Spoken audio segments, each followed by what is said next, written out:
kita diperintahkan oleh Allah dan Rasul-Nya untuk senantiasa mengingat kematian. Karena tidak ada nasihat yang paling jos, tidak ada nasihat yang paling utama terkecuali dengan mengingat kematian. Ketika seseorang sudah ingat akan kematiannya, maka mau tidak mau secara otomatis maka dia akan menyadari daripada dirinya sedikit demi sedikit dia akan meninggalkan kemaksiatan kepada Allah dan dia berbalik mendekatkan diri kepada Allah, taat kepada Allah, dikarenakan dia sadar bahwa suatu saat Allah akan menjemputnya melalui malaikat Israil. Ketika malaikat Israil datang menjemput kita, mending kita sedang berzikir, mending kita sedang bersilaturahim seperti ini, mending kita dicabut nyawa sedang melaksanakan ibadah kepada Allah, sedang membaca Al-Quran, sedang bersolawat kepada baginda Rasulullah Sallallahu Alaihi Wasallam. Takut-takutnya malaikat Israil datang menjemput kita, kita dalam keadaan bermaksiat kepada Allah, kita dalam keadaan sedang yang tidak ada manfaatnya sedikit pun, kita sedang gapleh, tiba-tiba datang malaikat Israil. Na'udzubillah, subhanallah. Nah itu kan ketika kita mengingat kematian, bahwa suatu saat itu mau tidak mau malaikat Israil akan datang kepada kita, mulailah dikurangin yang namanya goflah, mulailah dikurangin yang namanya gapleh, mulai dikurangin yang namanya kongko yang tidak ada berguna, dan dibalikkan dengan 100 derajat, 80 derajat. Kongko-kongkonya diganti dengan berzikir kepada Allah, kongko-kongkonya diganti dengan membaca Al-Quran, kongko-kongkonya diganti dengan bersolawat kepada Rasulullah SAW, kongko-kongkonya diganti dengan kongko-kongko di majlis ilmu, kongko-kongko membahas ilmu. Jadi ketika malaikat Israil datang menjemput kita pun, maka kita sedang beramal soleh sehingga Allah ridho dengan kita, dan kita disebabkan mendapatkan rahmat dan ridhonya sehingga kita dimasukkan ke dalam surganya Allah. Amin. Amin ya rabbal alamin. Tetapi kita sebagai umat baginda Rasulullah sallallahu alaihi wasallam, tinggal kita maunya atau tidak, tinggal kita mau menjalankannya atau tidak. Karena baginda Rasulullah sallallahu alaihi wasallam dengan kasih sayangnya kepada kita sebagai umatnya, dia pernah suatu saat Rasulullah sallallahu alaihi wasallam nangis, Ja'a Jibril, tiba-tiba datang malaikat Jibril. Kemudian Jibril bertanya kepada baginda Rasul, "Ya Muhammad, ma'adal hazan?" Wahai Muhammad, engkau kelihatannya murung, engkau kelihatannya bersedih. Ma'adal hazan, apa yang engkau sedihkan? Apa yang engkau murungkan? Apa yang engkau tangiskan? Maka Rasulullah sallallahu alaihi wasallam menjawab, "Wahai Jibril, aku ingat kepada umat-umatku, terlebih umatku di akhir zaman." Maka malaikat Jibril pun menjawab, "Wahai Muhammad, sesungguhnya Allah mengutus kepadaku untuk menyampaikan salam kepadamu, dan Allah Subhanahu wa ta'ala menugaskan aku untuk memberikan kabar gembira kepada engkau." Akhirnya Rasulullah sallallahu alaihi wasallam berhenti daripada murungnya, berhenti daripada bersedihnya, sehingga Rasulullah kembali bertanya kepada malaikat Jibril, "Apa gerangan kabar gembira yang akan engkau sampaikan dari Allah Subhanahu wa ta'ala kepadaku ya Jibril?" Maka malaikat Jibril menjawab, "Ya Muhammad, innallaha a'taka khamsatan lam yu'taha li ahadin qablak." Wahai Muhammad, sesungguhnya Allah Subhanahu wa ta'ala telah memberikan 5 perkara yang mana 5 perkara ini tidak diberikan kepada nabi-nabi, salah satu nabi pun sebelum engkau. yang tidak pernah diberikan kepada umat-umat Nabi yang terdahulu. Akhirnya Rasulullah SAW dengan penuh kegembiraan bertanya kepada Jibril, apa itu Jibril? Al-awwalu, kata malaikat Jibril yang pertama, ana inda dhanni abdi bi wa la yukhalifu dhannahu. Wahai Muhammad, Allah berkata kepadaku untuk disampaikan kepada engkau bahwa apa kata Allah? Ana inda dhanni abdi bi wa la yukhalifu dhannahu. Sesungguhnya aku inda dhanni abdi bi, tergantung persangkaan hambaku, wala yukhalifu dhannahu.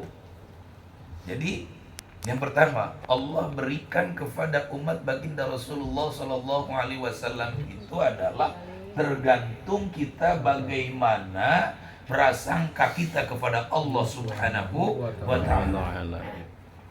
Kalau prasangka kita buruk kepada Allah, maka yang terjadi, yang akan kita terima buruk pula. Tetapi sebaliknya, kalau kita berprasangka baik kepada Allah, maka insya Allah yang akan kita terima adalah baik pula. Maka hati-hati kita punya punya prasangka di dalam hati ini, ya kan, buruk.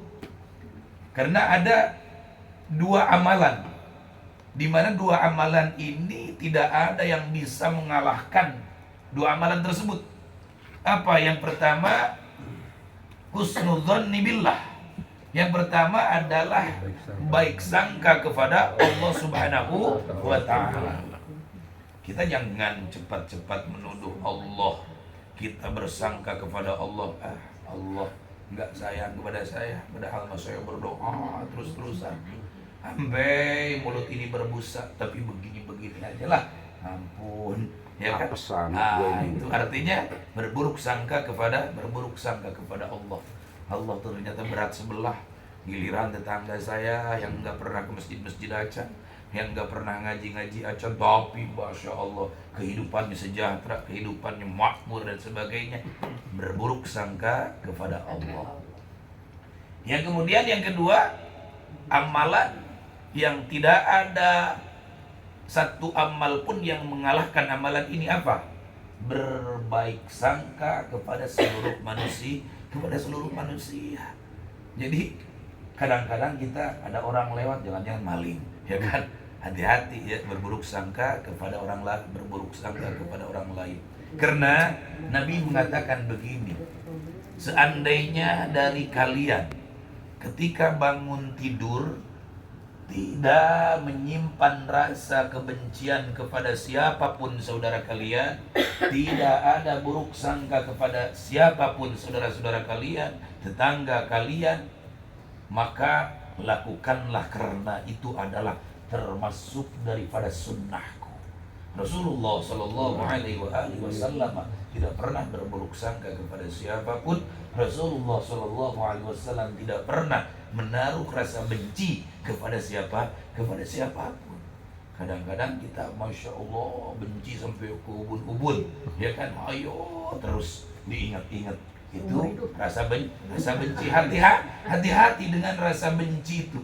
Bisa-bisa rasa benci itu, kebencian itu yang akan menghalangi kita daripada mendapatkan taufik dan hidayah dari Allah Subhanahu wa ta'ala, sehingga kita diuji oleh Allah semakin jauh dari Allah Subhanahu wa ta'ala. Billah subhanahu billah. Jadi yang pertama, ya kan, yang tidak pernah diberikan kepada umat yang lain, kata Allah, ana inda dhanni abdi bi wa la yukhalifu dhannahu. Aku menurut persangkaan hambaku. Apalagi ketika kita lagi sakit, ya kan, jangan pernah kita berburuk sangka kepada Allah.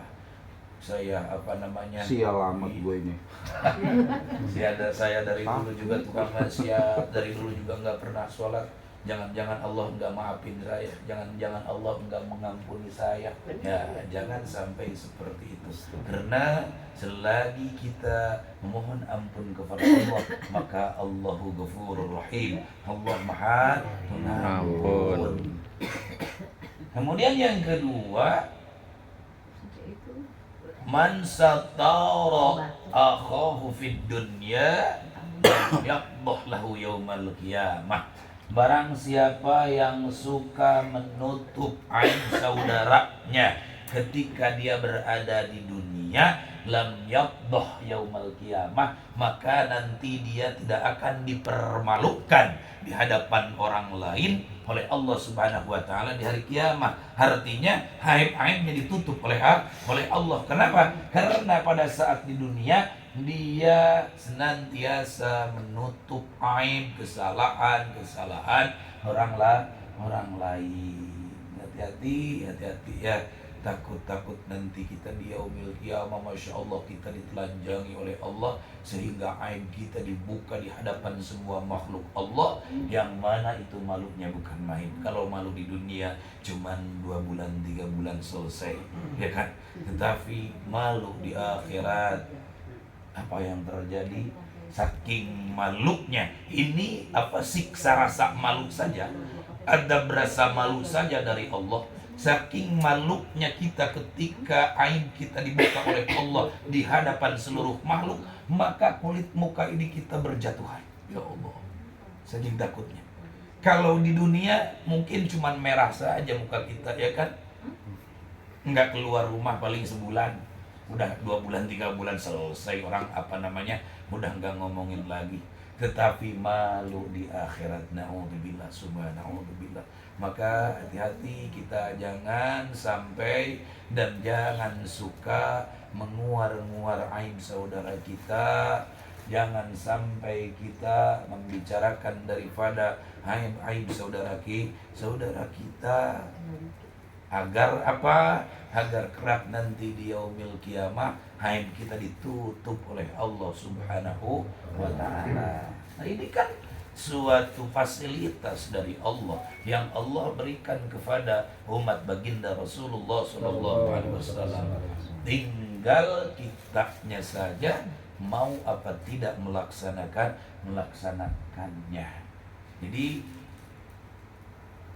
jangan banyak kita bergaul di luaran, jangan banyak keluar rumah, apalagi di akhir zaman seperti ini. Yang terjadi apa? Ketika kita kumpul-kumpul, ketika kita ngobrol-ngobrol, maka akan belok kemana-mana. Yang tadinya ngobrol masak-masak, jadi ngobrolin tetangga. Yang tadinya ngobrolin harga bawang, jadi ngobrolin harga cabai. Sama aja. Yang tadinya ngobrol harga cabai, jadi ngobrolin cabai-cabean. Tetangganya. Hati-hati.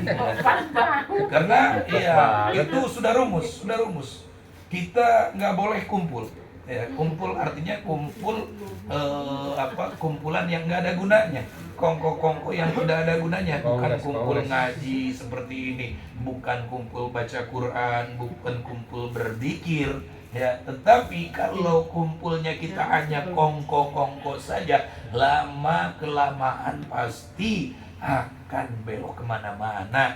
Ada saudaranya diomongin, suaminya diomongin, bininya diomongin, pasti akan ke situ. Laknatullah, naudzubillah, subhanallah. Kemudian yang ketiga. Yang ketiga, man ata bimil'il ardi khati'atan yaghfiruha ba'da qauli la ilaha illallah. Barang siapa yang datang menghadap Allah Subhanahu wa taala, artinya ketika kita dicabut nyawa oleh Allah dengan membawa segudang dosa kita saking banyaknya seberat bumi ini. Saking banyaknya dosa kita seberat bumi ini. Tetapi apa yang terjadi? Yaghfiruha ba'da qauli la ilaha illallah. Tetapi sayangnya Allah kepada kita umat baginda Rasulullah, Allah akan mengampuni dosa-dosa kita yang sebanyak itu. Allah akan mengampuni dosa kita yang seberat itu ba'da qauli la ilaha illallah, setelah kita mengucapkan la ilaha illallah.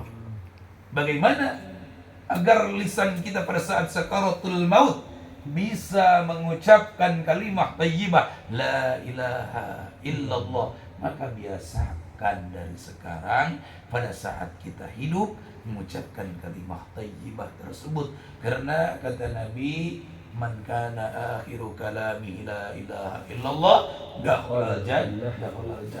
Barang siapa yang akhir ucapannya pada saat dia sakaratul maut mengucapkan kalimat thayyibah la ilaha illallah, maka dakhalal jannah, dia akan masuk surga,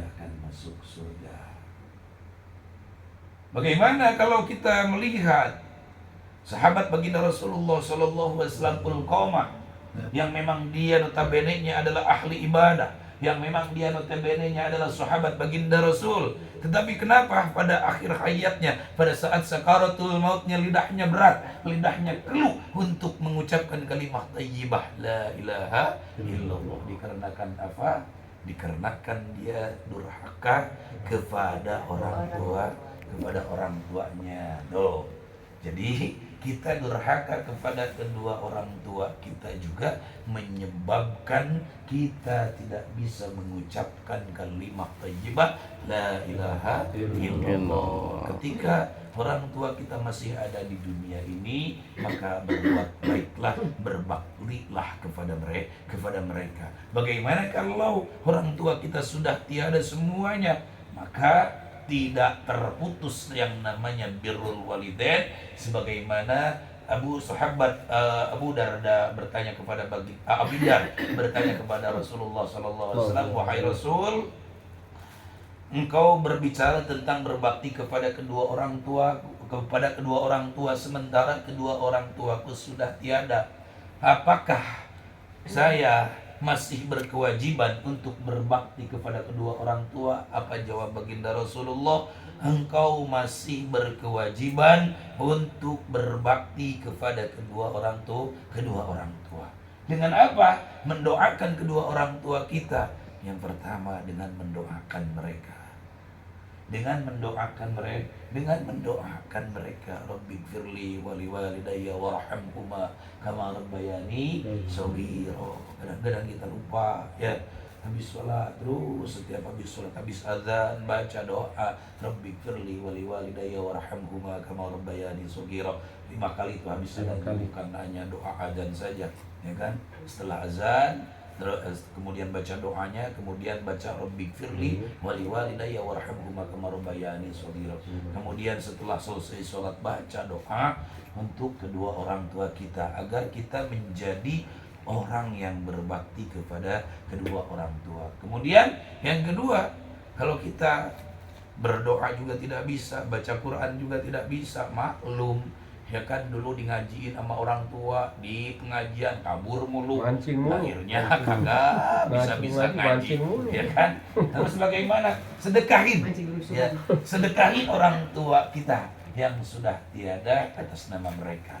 Dan itu yang disepakati oleh jumhur ulama, semua sepakat bahwa sedekah atas nama orang tua kita yakin dan pasti nyampainya. Berbeda dengan yang lain. Yang lain ada ikhtilafnya, berdoa ada ikhtilafnya, diperdebatkan. Tetapi ketika bersedekah atas nama orang tua, maka itu tidak diperdebatkan, bahwa pasti sampainya.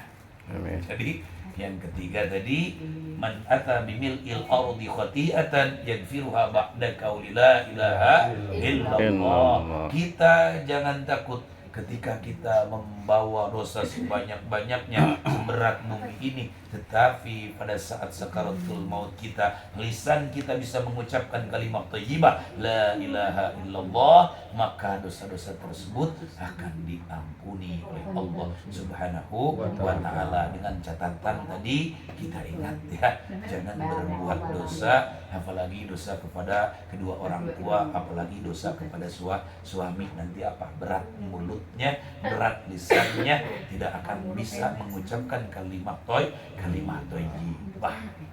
Itu sudah jelas. Kemudian yang keempat, innallaha ta'ala wa babut taubat, kata malaikat Jibril, lam yuglaq, pintu taubat tidak akan ditutup oleh Allah Subhanahu wa taala malam yugorgir, selagi nyawa kita masih di tenggorokan kita. Artinya apa? Allah masih memberikan kesempatan kepada kita. Sampai-sampai kita pada saat sakaratul maut pun, selagi nyawa kita masih ada dalam tenggorokan kita, kita bertaubat kepada Allah, maka Allah akan ampuni dosa-dosa kita. Ya kalau begitu ntar aja mau mati tobatnya. Emang tahu kita matinya? Tahu matinya mati mendadak, belum taubat, ya kan? Tahu matinya ditabrak kontainer, ya kan, kelindes kontainer, mati mendadak, belum taubat. Artinya Allah memberikan kesempatan kepada kita umat baginda Rasulullah Sallallahu Alaihi Wasallam untuk senantiasa bertaubat. Artinya taubat kembali kepada Allah. Artinya taubat memohon ampun kepada Allah atas dosa-dosa kita. Kemudian yang terakhir, Innallaha ta'ala, sesungguhnya Allah subhanahu wa ta'ala, yaghfirul amwat bidu'ail ahya. Allah akan mengampuni dosa-dosa orang yang mati bidu'ail ahya, dengan sebab doa orang-orang yang hidup. Nah, ini menjadi dalil kita tahlilan, ya. Ini menjadi dalil kita kumpul-kumpul baca doa, tahlil, tasbih, tahmid, baca yasin dan sebagainya untuk mendoakan agar almarhum atau almarhumah sahibul bait yang kita kumpul di situ diampuni dosa-dosanya. Itu kata malaikat Jibril. Allah memberikan itu. Allah akan mengampuni ahli kubur dengan sebab doa orang-orang yang hidup. Jadi ya, kita sebagai ahlu sunnah wal jamaah, maka jangan tinggalkan yang namanya doa tahlil untuk mendoakan daripada almarhum ataupun almarhumah, orang-orang tua kita, saudara-saudara kita yang telah mendahului kita. Nah, itu 5 tadi yang Allah berikan kepada umat baginda Rasulullah Sallallahu Alaihi Wasallam, di mana tidak diberikan kepada umat-umat yang lain. Demikianlah, mudah-mudahan menjadi motivasi buat kita semua agar kita semakin dekat dengan Allah Subhanahu wa taala, agar kita semakin menyadari bahwa suatu saat kita akan menghadap Allah melalui malaikat Israel. Hanya saja kita tidak tahu kapan waktunya, kapan saatnya malaikat Israel datang menjemput kita. Maka dikarenakan kita tidak tahu ajal kita kapan datangnya, maka mulai dari saat ini, mulai sekarang ini, ayo kita saling mengingatkan, ayo kita sadarkan diri kita, ayo kita cambuk diri kita untuk senantiasa berzikir kepada Allah, untuk senantiasa beristighfar, memohon ampun kepada Allah, untuk senantiasa beramal soleh, untuk senantiasa bersilaturahim, untuk senantiasa duduk di majlis taklim, agar dosa-dosa kita diampuni oleh Allah Subhanahu wa ta'ala, sehingga pada saat malaikat Israel datang menjemput kita, insya Allah kita mati dalam keadaan husnul khatimah. Amin ya rabbal alamin. Mungkin itu saja yang bisa saya sampaikan. Wallahul muwaffiq ila aqwamit thoriq. Assalamualaikum warahmatullahi wabarakatuh.